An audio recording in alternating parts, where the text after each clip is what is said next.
Olá, pessoal. Graças e paz. Bom dia, boa tarde, boa noite. Não sei qual hora que vai estar assistindo essa aula, mas nós estamos começando mais uma aula da Escola de Líderes. A quinta aula essa matéria de princípios bíblicos. E o tema de hoje é a Bíblia nos ensina quem é Jesus. Na semana passada nós vimos que a Bíblia nos ensina quem é Deus, né? Tremendo. É importante sempre entender que tem atributos naturais e atributos morais de Deus. Os naturais são exclusivamente de Deus, é unicamente dele, é algo singular da parte de Deus. Mas os morais são aqueles que a gente pode e deve também copiar, explorar, fazer com que a gente atribua também adquira também esses atributos morais de Deus, né? Mas hoje nós vamos falar na Bíblia nos ensina quem é Jesus, essa lição número 5 aí, desse material, desse, dessa disciplina de princípios bíblicos, né? É fundamental nós entendermos que a Bíblia revela quem é Jesus, né? Em João capítulo 1, verso 3, você vai abrindo sua Bíblia aí, mas vamos orar antes, né? Pedir, Pai querido, Pai bendito, nós estamos aqui mais uma vez, nesse momento, Pai, dessa aula. Eu creio, Deus, que o Senhor, Deus presente, que o Senhor vai estar ministrando o coração a cada um que estiver ouvindo, estudando essa aula e aprendendo mais do Senhor. E nessa aula nós queremos aprender, Pai, quem Jesus é na Bíblia, né? O que a Bíblia nos ensina sobre a pessoa de Jesus. Deus, por favor, pedimos a ajuda do Teu Espírito Santo e venha mover o nosso coração e o coração de cada um que está conectado e se linkou a essa aula, em nome de Jesus. Se que peço, amém e amém. Vamos lá, né, queridos? Diz assim, no princípio era o verbo, João capítulo 1, verso 1, verso 3. Era o verbo, e o verbo estava com Deus, e o verbo era Deus. Todas as coisas foram feitas por ele, e sem ele nada do que foi feito se fez. Nele estava a vida, e a vida era a luz dos homens. Glória a Deus. Ele estava a vida, é a vida, a luz dos homens. Querido, nesse livro de João, ele traz a revelação quem é Jesus, né? Na aula lá de para que foi criado identidade, nós vamos ver na aula assim também muito forte sobre isso, algo muito poderoso sobre isso. Essa aula vai ser ao vivo, presencial, para toda a igreja, tem uma demonstração para a igreja também. Se for depois, quando você assistir esse vídeo, você vai ver como parece. É tremendo, viu? Creio que foi sem, não foi ao proposital, humanamente falando, mas espiritualmente falando, foi Deus que proporcionou para a gente venha entender e venha crescer, viu? No conhecimento de quem Ele é. O livro de João nos traz isso, amados, quem Ele é, né? E tornando, trazendo, revelando quem é Jesus e de como Ele se torna a plenitude do poder de Deus entre nós. Podemos ver nos versos 2 e 3 de João, naquele mesmo capítulo que nós lemos, queridos, né? Também vemos o que nos tornamos em Cristo e as características que adquirimos de Deus através da característica que adquirimos diante de Deus através, por causa do seu Filho Jesus. Aí nesse trecho de João podemos identificar como Jesus e Deus são rigorosamente unidos, plenamente uns, né? Embora tenham tarefas distintas, né? Podemos destacar nessa realidade, o princípio de união, a partir desse conceito. Conclui que o homem, mesmo sendo ilimitado, pode entrar numa aliança plena com Deus. Jesus, em João, e a Bíblia vai revelar isso, mostra que tarefas distintas do Pai e o Filho, só que revelando a unidade, o poder da união, mostrando que mesmo isso tudo adquirido propositalmente, tudo para testemunhar, para servir de exemplo, para mostrar que, apesar de nós sermos limitados como homem, a gente podemos ter plenamente uma aliança de unidade com Deus, queridos. Então, podemos entrar na aliança com Deus e experimentar, e assim experimentar outro princípio importante, que é o de individualidade em unidade, né? A sabedoria de Deus promove, através de Jesus, a manifestação do seu poder salvífico, bem como o seu domínio sobre todas as coisas e sobre o homem, fazendo com que a coroa da sua criação, a coroa de sua criação se torne consciente da necessidade de ter Jesus em sua vida, a fim de ser feliz. Nesse momento vemos expresso o princípio da soberania. Né? Então, a primeira coisa que precisamos entender, querido, saber de Jesus, o que a Bíblia nos revela, nos ensina, quem revela sobre a pessoa de Jesus, é que Jesus é Deus. Né? Jesus, como Filho de Deus, como a Bíblia nos diz em Malaquias 5:2, Isaías 9:56, né? Em João 1:14, 8:58, Jesus, como Filho de Deus, como a Bíblia nos diz que, como Deus, ele possui os atributos da pessoa de Deus. É a mesma pessoa.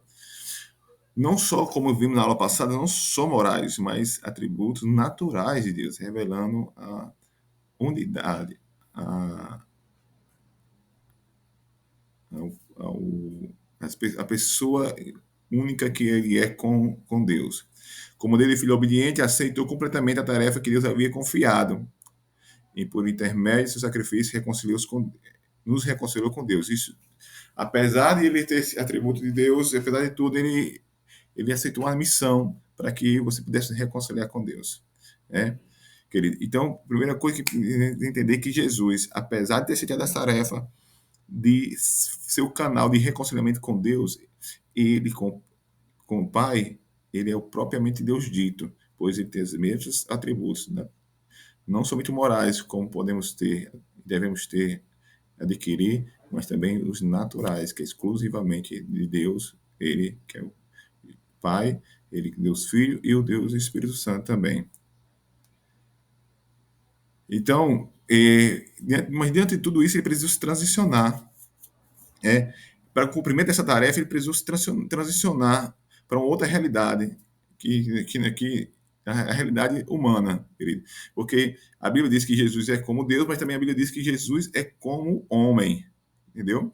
Então, embora creiamos que Jesus é plenamente Deus e que esteja completamente envolvido de sua glória e suas qualidades, tanto naturais como morais, né? Como foi dito, precisamos ver Jesus também na perspectiva da sua humanidade, uma vez que essa nos possibilitou o cumprimento de toda a vontade de Deus.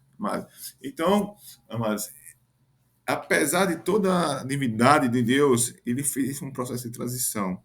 Se fez homem como nós, para que, através dessa atitude, através dessa colocação, que ele se submeteu, a gente pudesse fazer a vontade do Pai e cumprir com o propósito de redenção de todos nós.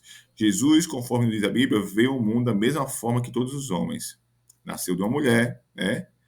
O que, o que diferencia foi não vir da semente humana, mas do Espírito Santo. Que a única coisa diferente da gente para Jesus, amado, né? É que Jesus, ele ter nascido uma mulher, passado 9 meses, crescido, que foi criança, adolescente, jovem e adulto, mas a única coisa foi que ele não foi gerado de uma semente humana, não foi gerado de um sêmen do homem, mas sim do próprio Espírito Santo de Deus. Você vai ver em Gálatas 4:4, Mateus capítulo 1, 18 e 25, e do 2, 1 ao 12, vai falar sobre isso claramente. Conta, relata, é justamente isso aí. Né? Nesse fato reside o grande trunfo da humanidade. Jesus não foi gerado pela semente de pecado. E isso tirando, mano, isso tudo devia para que não houvesse nenhuma possibilidade de ser corrompido no seu nascimento pelo pecado, né? Mas pela própria santidade de Deus. Aqui observamos esse seu total esvaziamento. Ele que, embora sendo Deus, não se agarrou a isso como sendo algo de valor. Antes, se esvaziou, né? Assumindo a forma de servo e tendo a morte profética no morte de cruz. E Filipenses fala sobre isso claramente, querido. Então, mas Jesus, nós precisamos entender que Jesus é como Deus, sabendo ensinar isso. A Bíblia diz que ele passou por um processo de transição, se tornando homem, se esvaziando, como lemos em Filipenses agora, para que cumprisse a vontade de Deus e com isso nós pudéssemos alcançar a redenção, alcançar a salvação, certo? E diante de tudo isso, as obras de Jesus Cristo veio à tona justamente nesse processo, né? As obras de Jesus Cristo. Quando falamos das obras de Jesus Cristo, precisamos observar dois aspectos. O primeiro diz respeito ao ato da redenção propriamente dito, essa obra principal, é a obra consumada de Jesus, o ato da redenção, o ato da consumação da morte da cruz, onde ele levou sobre si seus pecados, resgatou de toda a maldição da lei, da maldição da lei. Qual é a maldição da lei? A maldição da miséria, da fome, da miséria, da escassez, fome, miséria, escassez, né? Da enfermidade, da doença e principalmente da morte espiritual, isso, certo? Então ele tudo essa é a obra principal, fundamental. A outra fala do que se representa para nós. O outro fala que se representa para nós. Nesse momento, nós já temos apenas o primeiro aspecto, né? O texto que melhor relata a atitude redentora de Jesus está escrito na carta de Paulo aos Filipenses, capítulo 2, como já vimos, né? No verso 5 e 11.